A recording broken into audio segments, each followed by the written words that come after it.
હાલો ખેડૂત મિત્રો, આજે આપણે ગોધાવટા ગામે મોટર કાઢવા પહોંચી ગયા છીએ। ખેડૂતો આપણને લેવા આવ્યા, આપણે વાડીએ પહોંચી ગયા। આપણે જઈ અને તાકાત આજમાવવાનો છે। આપણે ચાપડા 3 ચાપડા મારી અને આપણી તાકાત આજમાવી। જોઈ શકો છો ખેડૂત મિત્રો, મોટરની ઉપર પથ્થર હોવાના કારણે આ મોટર ફસાઈ ગઈ હતી।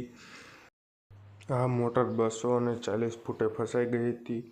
આપણે ફૂલ તાકાત આજમાવી અને મોટર ફ્રી થઈ ગઈ છે।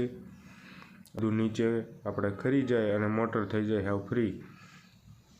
જોઈ શકો છો ખેડૂત મિત્રો, મોટર બહાર કાઢવાનું ચાલુ કરી દીધી છે। મોટર બહાર નીકળી ગઈ છે સફળતાપૂર્વક। ઘરે તેમજ વાડીએ બોરમાં ફસાઈ ગયેલી મોટરો કઢાવી હોય કોઈ પણ ખેડૂત મિત્રોને તો સ્ક્રીન ઉપર આપણો કોન્ટેક્ટ નંબર આપેલો છે, તે નંબર ઉપર કોલ કરવો।